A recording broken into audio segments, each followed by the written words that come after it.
If this story touched your heart, please like, comment, and share it. And don't forget to subscribe to the Kindness Spot, the night Clara opened the door. Snow fell so heavily that night, it looked as if the sky itself were breaking apart in silence. Far up a mountain road in Montana, surrounded by whispering forests and endless white, a lonely log cabin stood against the storm.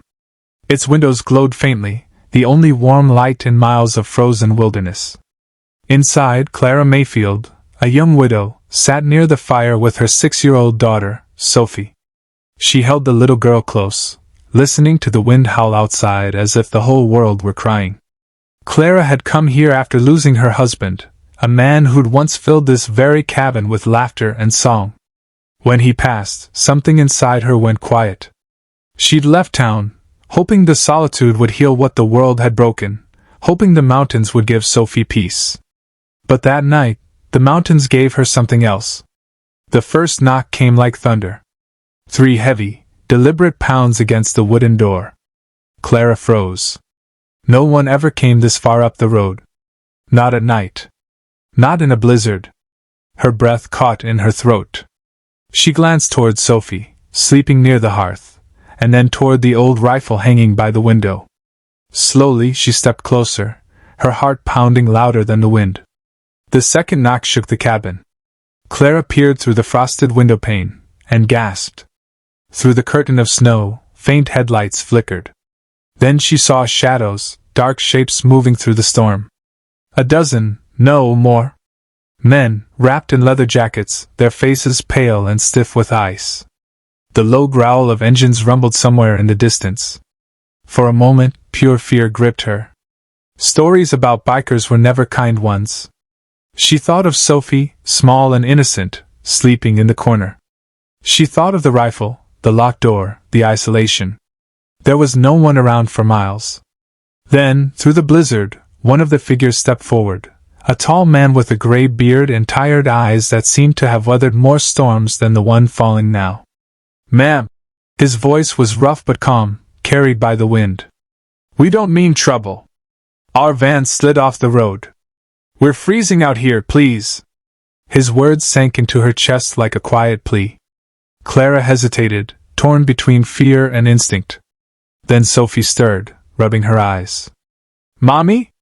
Who's at the door?" Clara looked down at her daughter's small face, the face she'd promised to protect. And somehow, she knew what her husband would have done. She took a slow breath and unlatched the door. The warmth from the fire spilled out into the storm as she opened it a crack. What she saw made her heart ache. The men weren't dangerous. They were frozen. Lips blue, hands trembling, snow clinging to their clothes. Their leather was stiff with ice, their boots soaked through. Clara opened the door wider. "Come in," she said softly.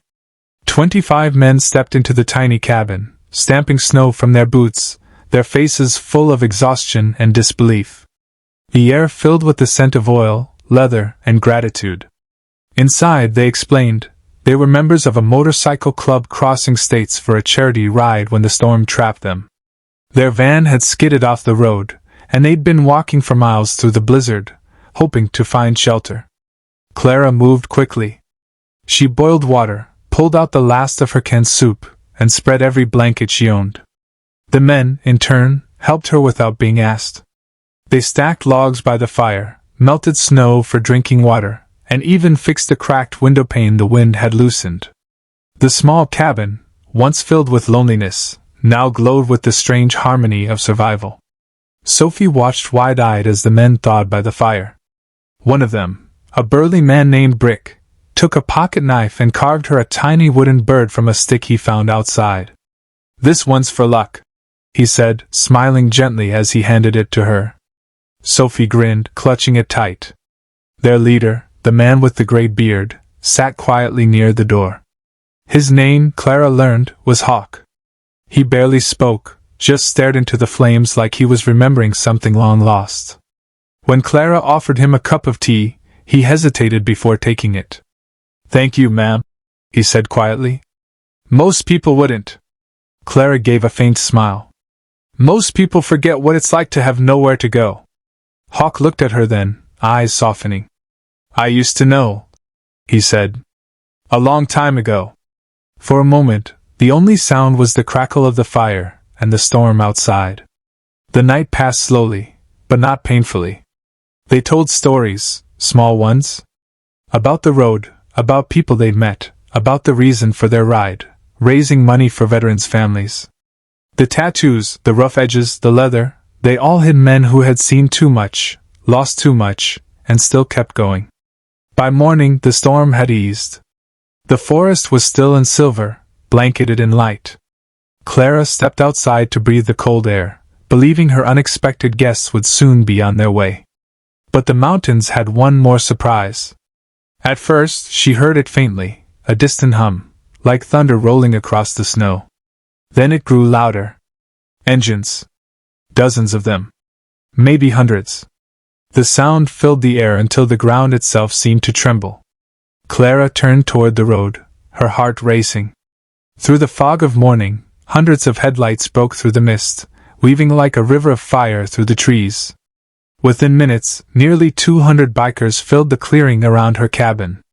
The air vibrated with power and silence. Clara turned to Hawk, who stood beside her now, calm and steady. "What's happening?" she whispered. He smiled faintly. "Word travels fast in our family," he said. "When a woman opens her door to 25 of our brothers on a night like that, the rest of us don't forget." The engines went silent. One by one, the riders dismounted. They formed a wide semicircle around the cabin. Some carried boxes. Others had shovels, lumber, or tools. Clara could only watch as they moved, organized, purposeful, wordless. Within minutes, they were repairing her roof, clearing the snow, stacking wood, and filling her pantry with supplies. Sophie peeked from the window, eyes wide with wonder. "Mommy, are they here to help?" Clara nodded slowly. "Yes, sweetheart. I think they are." Hawk approached her again, pulling a small envelope from his jacket. "This is for your daughter," he said. Inside was a simple handwritten note. "For Sophie, so she never has to be cold again." Beneath it lay a folded check, enough to rebuild the cabin, buy food for the year, and send Sophie to school for years to come. Clara's hands trembled as she looked up at Hawk. "I don't know what to say." He shook his head. "Don't say anything. You already did more than most." The men worked for hours. The sound of hammers and laughter echoed through the woods. The cold, silent mountain that had once felt like a tomb now pulsed with life. When they were done, the cabin stood stronger than before, its roof patched, its walls reinforced, its heart filled with warmth. As the sun began to dip behind the trees, Hawk turned to his men. One silent gesture, and the engines roared to life again, echoing through the forest. Before leaving, he turned back to Clara. "You reminded us who we are," he said quietly.